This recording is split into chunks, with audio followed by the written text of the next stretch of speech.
Hola mis amigos queridos, ¿cómo están?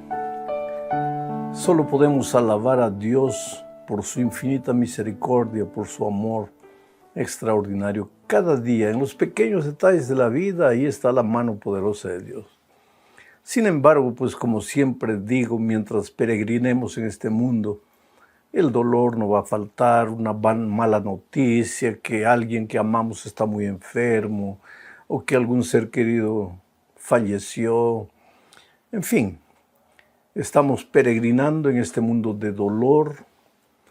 Nunca deberíamos haber salido de la casa del Padre, pero infelizmente Adán y Eva cayeron y nosotros vinimos atrás y hoy día sufrimos las terribles consecuencias del pecado, que no deforman solo nuestro mundo interior. El pecado no deforma solo nuestro mundo interior, sino que deformó la naturaleza.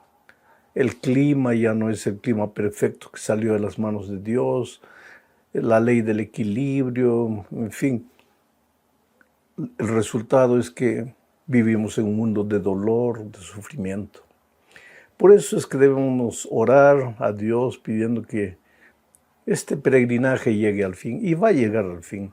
Cuando vemos las señales de la venida de Cristo, todo se está cumpliendo.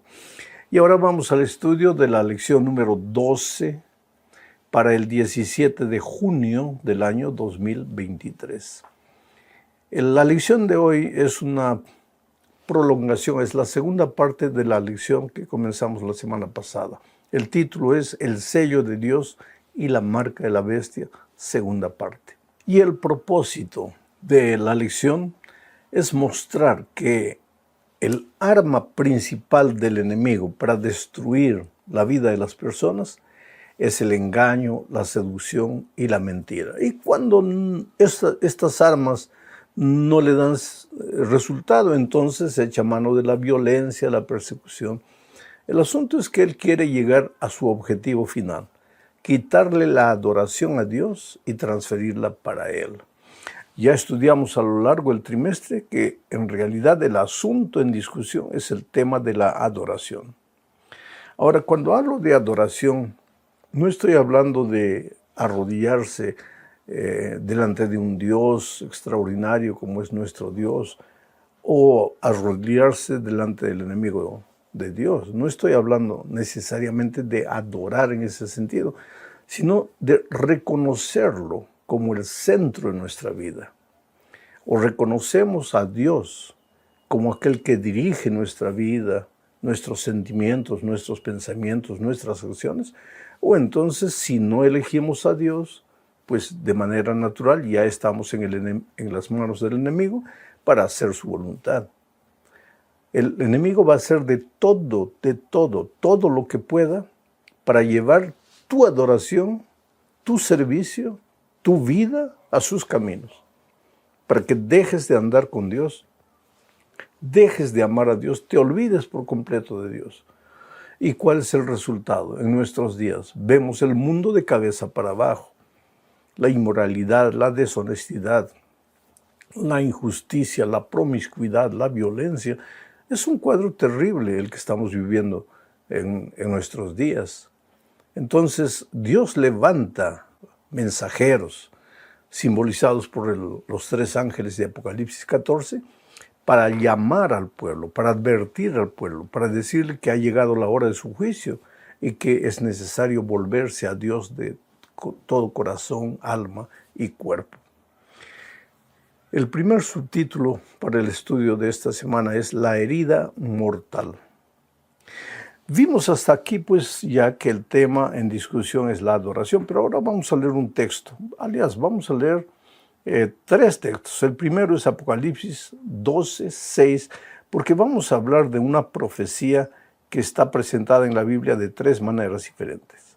Apocalipsis 12:6, leo, dice así: La mujer huyó al desierto donde tenía un lugar preparado por Dios para ser sustentada allí por 1260 días. ¿Qué quiere decir esto? Vuelvo a repetir que el arma poderosa que el enemigo usa para destruir a las personas es el engaño, la mentira, la seducción. te quiere hacer creer como verdad lo que no es verdad. Y tu única salvaguardia es la palabra de Dios. Ahora, si revisamos la historia de este mundo, ha habido periodos de la historia en que el enemigo vio que el resultado de la mentira, la seducción, el engaño no le daba resultado. Y entonces usó la violencia. ¿Y la violencia contra quién? Especialmente con aquellos que eran fieles a Dios. Aquellos que tomaban la Biblia como la base de su conducta, de su comportamiento, como la base de su creencia, de su fe. La Biblia y únicamente la Biblia. Tú sabes que históricamente uno de los engaños del enemigo fue decir, bueno, la Biblia no puede ser llevada al pie de la letra, hay que creer también en la tradición. Entonces la Biblia comenzó a quedar de lado y comenzó a darse lugar a la tradición. La iglesia cristiana que Jesús dejó cuando Él estuvo en esta tierra, se fue manchando, se fue contaminando. Ya vimos que a eso el Apocalipsis le llama el vino de la fornicación. Se fue adulterando, el jugo puro de la uva se fue volviendo vino fermentado. Y cuando una persona bebe, se desorienta. Y eso es lo que pasa con muchos seres humanos hoy. No saben lo que creen, no saben por qué creen. Y la base de lo que siguen son tradiciones humanas y no la palabra de Dios. Por eso la necesidad de tener siempre la Biblia abierta.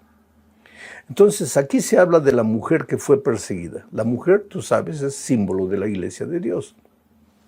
La mujer de Apocalipsis 12, una mujer vestida de blanco, la iglesia de Dios. La mujer vestida de rojo, la iglesia del enemigo de Dios. Pero aquí la mujer que simboliza la iglesia de Dios es perseguida. ¿Por quién? Por el dragón de Apocalipsis 12. Y es perseguida por 1260 días. En profecía tú sabes que un día es un año. O sea, fue perseguida la iglesia de Dios en algún momento de la historia por 1260 años literales. Y si tú revisas la historia, yo no voy a analizar detalles históricos en este momento, pero si tú revisas la historia, durante la Edad Media, en el periodo llamado el oscurantismo, el poder religioso que torció la palabra de Dios, el poder religioso que se contaminó con ideas extrañas que no tienen fundamento en la palabra de Dios, ese poder religioso desató toda su ira contra los que estudiaban la Biblia y solamente la Biblia. Y ese tiempo de persecución duró exactamente 1260 años, comenzando en el año 538, cuando Roma, la iglesia romana, se tornó la iglesia oficial del Estado, y terminando en 1798, cuando el general Berthier, un general de Bonaparte, de Napoleón Bonaparte, tomó preso al líder religioso de la iglesia romana. Ahora, si tú haces los cálculos de 1798, del año 538 hasta el año 1798, vas a tener exactamente 1260 años en que la iglesia de Dios fue perseguida. Cuando el poder romano perdió su poder, pues ahí la iglesia dejó de ser perseguida. Pero esa profecía se repite de otra manera en el Apocalipsis. En Apocalipsis 13:5, mira lo que dice. También se le dio boca que hablaba arrogancias y blasfemias, y se le dio autoridad para actuar. ¿De quién está hablando aquí? De la bestia que es presentada. Bestia es algo simbólico, no es una bestia, pero simboliza en profecía a un poder religioso. También se le dio boca que hablaba arrogancias y blasfemias, y se le dio autoridad para actuar por 42 meses. Mira, aquí está la misma profecía. Ese poder religioso tuvo fuerza en sus manos, autoridad para perseguir a los que estudiaban la Biblia y solamente la Biblia durante 42 meses. Tú sabes que un mes tiene 30 días. Si tú multiplicas 42 veces 30, vas a llegar a 1260 días, que simbólicamente o proféticamente son años, 1260 años. La misma profecía repetida de otra manera. Pero hay una tercera ocasión en que se repite la profecía y está en Apocalipsis capítulo 12, versículo 14. Dice: pero se le dieron a la mujer, a la iglesia, las dos alas de la gran águila para que volara de delante de la serpiente. ¿Quién es la serpiente? El desierto, el dragón, ese poder religioso contaminado, para que volara de delante de la serpiente al desierto, a su lugar donde es sustentada por un tiempo, tiempos y la mitad de un tiempo. Interesante. Un tiempo, 2 tiempos, la mitad de un tiempo, 3 años, 36 meses. Resultado, 1260 años. La misma profecía repetida de 3 maneras diferentes y refiriéndose a un tiempo en que ese poder religioso contaminado perseguiría a los que fundamentaban su fe únicamente en la palabra de Dios y los tacharían de herejes, de rebeldes, de gente que no quería alinearse al poder religioso dominante de aquellos tiempos. Y fue eso lo que sucedió en la Edad Media. Tú puedes leer la historia universal y vas a ver cómo ese poder religioso no admitía que nadie tuviera su propia regla de fe. Tenían que aceptar lo que el poder religioso decía. Pero sucede una cosa interesante, que la misma profecía, mira lo que dice Apocalipsis 13:7, profetizaba algo interesante. Dice, el dragón le dio su poder, el dragón es el enemigo, le dio poder a este poder religioso, le dio poder, su trono y su autoridad. Vi una de sus cabezas del poder religioso como herida de muerte, pero su herida mortal fue sanada. Toda la tierra se maravilló en pos de la bestia. O sea que en un momento ese poder que esta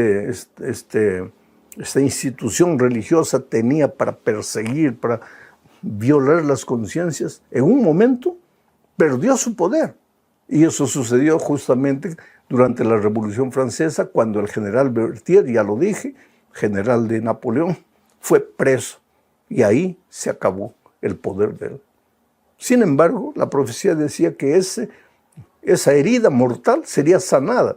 Y efectivamente, en 1929 se firmó el Tratado de Letrán y ese poder religioso que estaba herido mortalmente recuperó su poder, ahora no solo poder político, sino también poder religioso. Todo, la profecía lo decía, y todo se cumplió. Vamos a la segunda parte de este estudio, hablando de la apostasía. Este poder religioso, mira cómo trabaja.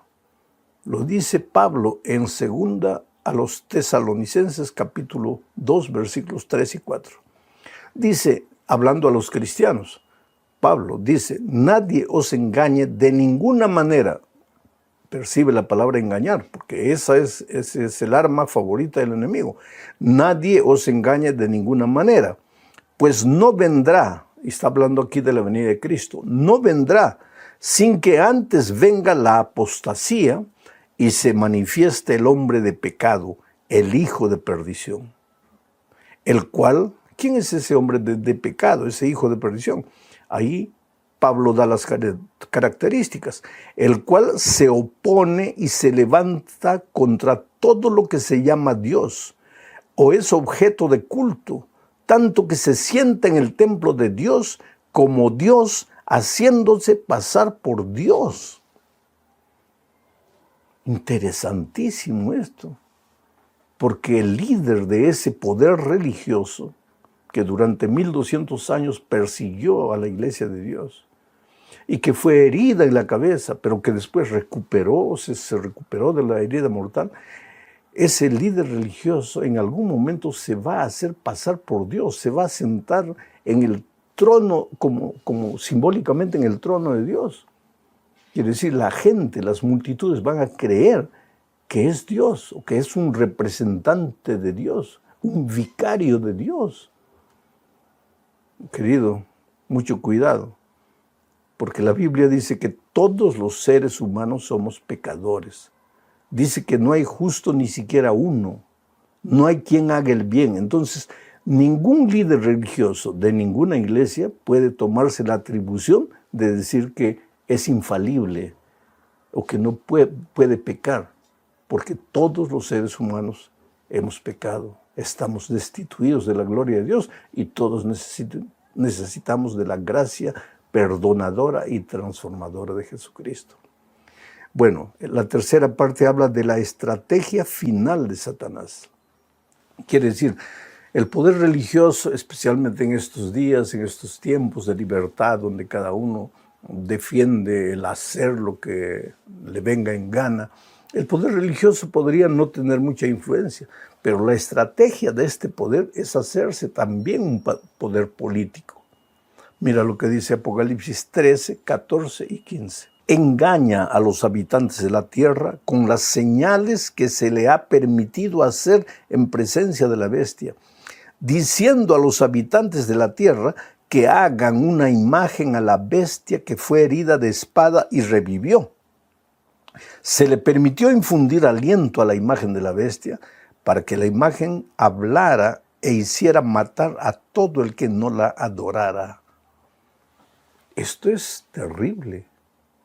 Quiere decir que ese poder religioso que durante 1200 años persiguió a los estudiantes fieles de la Biblia y a los que querían seguir a Dios obedeciendo su palabra, ese poder religioso en estos días, yo no sé cuándo, pero la profecía dice que en los últimos días volverá a ejercer el poder político, el poder de la fuerza, para que las personas que estudian la palabra de Dios y obedecen únicamente la palabra de Dios y que no aceptan tradiciones humanas, vuelvan a ser perseguidos. Ahora, yo no entiendo, en una época de tanta libertad como vivimos hoy, ¿cómo un grupo de personas podrá ser perseguido por causa de su fe? Yo no entiendo, pero la profecía dice, y yo tengo que presentar lo que la palabra de Dios dice. Ahora, no es fácil permanecer fiel. Por eso Dios hoy está marcando a su pueblo. Y lo está marcando con el sello divino que es el sábado, la señal entre Dios y su pueblo. Al mismo tiempo el enemigo está marcando a su pueblo, a sus seguidores, a los que no le hacen caso a la palabra de Dios, y los está marcando también con su señal. Ahora, si el sábado es señal de fidelidad a Dios y de pertenecer a Dios, pues cualquier otro día, inclusive el domingo, podría ser, sin duda ninguna, la señal, el sello con el cual el enemigo está marcando a sus seguidores. Y cuando digo seguidores, no es necesariamente que una persona quiera seguir conscientemente al enemigo. Yo creo que hay gente así, pero no, mucha gente será engañada. Por eso, tú te das cuenta, casi en todos los versículos se usa la palabra engaño, engaño, engaño, mentira, mentira, mentira, porque ese es el arma del diablo. Por eso, la Biblia dice que hay camino que al hombre le parece derecho, pero su fin es la muerte. Entonces, tu sentimiento, tu manera particular de pensar no puede determinar el camino que escojas. Tú tienes que fundamentar tu fe en la palabra de Dios. Y lo maravilloso es que cuando tú abres la palabra de Dios, no encuentras solamente profecía, que la señal de la bestia, que... No. Encuentras profecía también. Tú sabes que la Biblia es un libro donde encuentras matemática, encuentras geografía, encuentras historia, encuentras sociología, encuentras psicología, encuentras temas de salud. La Biblia es un libro que abarca todas las áreas del comportamiento humano, de la vida humana. Sin embargo, querido, la Biblia es la palabra de Dios. Es que Dios te ama. Dios no te creó y te dejó abandonado en el mundo para que trates de ser feliz solo por tu cuenta, no. Al mismo tiempo que te creó, te dio el manual de la felicidad, que es su palabra. Y cuando tú vayas a la Biblia, no vayas buscando solo doctrina, solo encontrar argumentos para discutir con otra persona. No, no, no. Tú ve a la Biblia con el deseo de encontrarte con Jesucristo. Y si lo haces con sinceridad de corazón, pues Él va a hablar a tu corazón.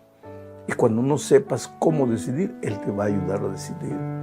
Y cuando estés herido y tu corazón esté sangrando, Él te va a consolar. Él va a enjugar tus lágrimas. Tú no estás solo en este mundo. Aunque las circunstancias de la vida a veces te hagan sentir que estás solo, tú no estás solo. Dios te ama mucho, Dios camina contigo, Dios va contigo. Que Dios te bendiga ricamente. Muchas gracias por tu atención. Muchas gracias por acompañarme en estos estudios todas las semanas. Y muchas gracias por orar por las personas que registran sus pedidos de oración en la página. Felicidades y un abrazo cariñoso para ti.